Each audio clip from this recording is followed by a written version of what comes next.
आज पहले चरण का मतदान हो गया।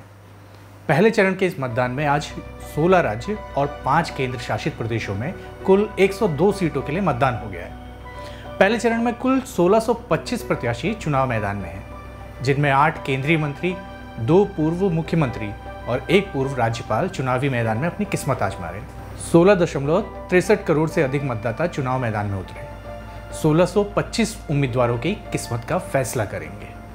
इन मतदाताओं में 8.4 करोड़ पुरुष, 8.23 करोड़ महिलाएं और 11,371 अन्य मतदाता शामिल हैं। 35.67 लाख मतदाता ऐसे हैं जो पहली बार वोट देंगे। इसके अलावा 20 से 29 वर्ष आयु वर्ग के 3.51 करोड़ युवा मतदाता हैं। दूसरे चरण में 13 राज्यों की 89 सीटों पर मतदान होना है। इसमें असम और बिहार में 5, छत्तीसगढ़ में 3, कर्नाटक में 14, केरल में 20, मध्य प्रदेश की 7, महाराष्ट्र की 8, मणिपुर, त्रिपुरा, जम्मू और कश्मीर की 1-1, राजस्थान की 13, उत्तर प्रदेश की 8 और पश्चिम बंगाल की 3 सीटों पर मतदान होगा। दूसरे फेज की 13 राज्यों की कुल 89 सीटों के लिए कुल 1210 उम्मीदवार चुनावी मैदान में होंगे। इन सीटों के लिए कुल 2633 नामांकन दाखिल किए गए थे, जिनकी जांच के बाद 1428 नामांकन सही पाए गए।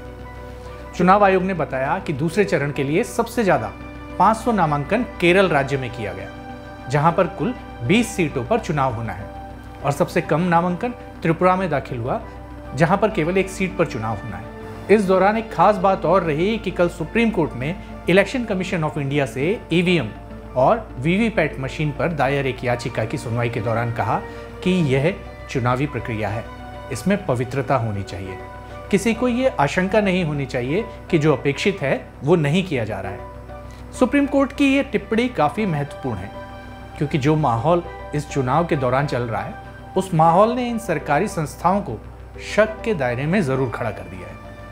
कांग्रेस तो अपने न्याय पत्र तक में इस मुद्दे को शामिल किए हुए है। असल में इलेक्ट्रॉनिक वोटिंग मशीन ईवीएम के वोटों और वीवीपैट यानी कि voter variable paper audit trail पर्चियों की 100% क्रॉस चेकिंग को मांग कर लेकर के सुप्रीम कोर्ट में सुनवाई हुई। जस्टिस संजीव खन्ना और जस्टिस दीपांकर दत्ता की बेंच ने एडीआर समेत अन्य वकीलों और चुनाव आयोग की 5 घंटे दलीलें सुनी। याचिकाकर्ताओं की तरफ से एडवोकेट प्रशांत भूषण, गोपाल शंकर नारायण और संजय हेगड़े पैरवी कर रहे हैं। Prashant Bhushan association of democratic reforms यानी कि एडीआर की तरफ से पेश हुए। वहीं चुनाव आयोग की ओर से एडवोकेट मनिंदर सिंह और केंद्र सरकार की ओर से सॉलिसिटर जनरल तुषार मेहता मौजूद थे। एडवोकेट प्रशांत भूषण ने कोर्ट के सामने एक रिपोर्ट पेश की। इसमें आरोप था कि केरल में मॉक पोलिंग के दौरान भाजपा को ज्यादा वोट जा रहे थे। इस पर कोर्ट ने चुनाव आयोग के वकील मनिंदर सिंह से पूछा कि ये कितना सही है। सिंह ने कहा कि ये खबरें झूठी और बेबुनियाद है। कोर्ट ने चुनाव आयोग से पूछा कि क्या वोटिंग के बाद वोटर्स को वीवीपैट से निकाली पर्ची नहीं दी जा सकती है। इस पर चुनाव आयोग ने कहा, वोटर्स को वीवीपैट स्लिप देने में बहुत बड़ा रिस्क है। इससे वोट की गोपनीयता से समझौता होगा और बूथ के बाहर इसका दुरुपयोग किया जा सकता है। इसका इस्तेमाल दूसरे लोग कैसे कर सकते हैं, हम नहीं कह सकते। कोर्ट ने स्वतंत्र और निष्पक्ष चुनाव सुनिश्चित करने के लिए अपनाए गए कदमों के बारे में चुनाव आयोग के वकील से ईवीएम और वीवीपैट की पूरी प्रक्रिया समझी। साथ ही कहा कि चुनावी प्रक्रिया की पवित्रता कायम रहनी चाहिए। शक नहीं होना चाहिए कि ये होना चाहिए था और हुआ नहीं। इसके बाद कोर्ट ने फैसला सुरक्षित रख लिया। मतदाता अपने देश के इस सबसे बड़े पर्व पर बड़ा विश्वास करता है। मतदान को अपनी जिम्मेदारी समझकर वोट करता है।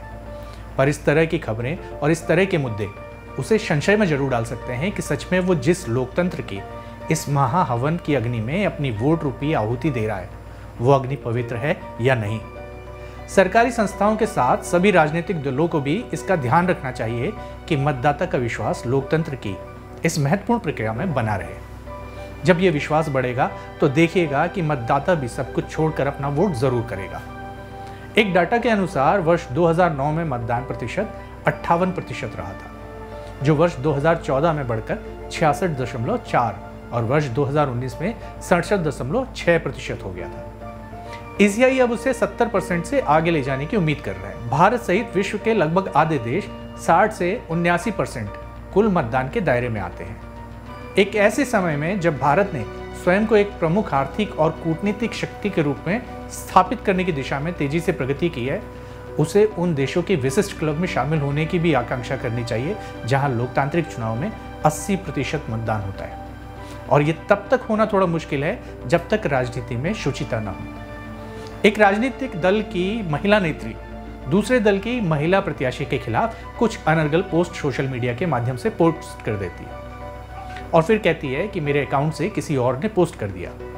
तो वहीं दूसरे दल के प्रत्याशी अपने भाषण में कहते हैं कि हमें 400 सीट इसलिए जीतनी है ताकि हम संविधान बदल सके। कोई जाति के नाम पर वोट मांगता है तो कोई धर्म के नाम पर। और इन राजनीतिक दलों के मुख्य कर्ता धर्ता इन बातों को यह कहकर कि ये इनका व्यक्तिगत विचार है और थोड़ी निंदा करके भुला देने का ड्रामा कर वापस से प्रचारजीवी बन जाते हैं। पर वो भूल जाते हैं कि ये पब्लिक है, सब जानती है। आपके हर ड्रामे को, आपके हर कृत्य को ये पब्लिक याद रखती है। जिस दिन ये राजनीतिक शुचिता आ जाएगी कि आप अपने दल के गलत लोगों को गलत कहना शुरू कर दोगे, जब आप जाति, धर्म, क्षेत्र, लिंग के आधार पर वोट ना मांगकर अपने काम के आधार पर वोट मांगोगे, तब ये जनता आपको उन देशों के विशिष्ट क्लब में शामिल कर देगी जहां लोकतांत्रिक चुनाव में 80% मतदान होता है। फिलहाल तो हम उम्मीद कर सकते हैं कि 2024 का ये चुनाव राजनीतिक शुचिता का चुनाव होगा और हम पूरे विश्व में अपने लोकतंत्र की जय जयकार करवा सकेंगे। पहले चरण का मतदान तो हो चुका, अब आने वाले चुनाव में जनता से भी अपील है कि वो बढ़ चढ़कर चुनावों में भागीदारी कर अपना वोट जरूर दें और एक मजबूत लोकतंत्र तैयार करने में अपनी हिस्सेदारी सुनिश्चित करें। खबर पर अपनी राय कमेंट बॉक्स में जरूर लिखें।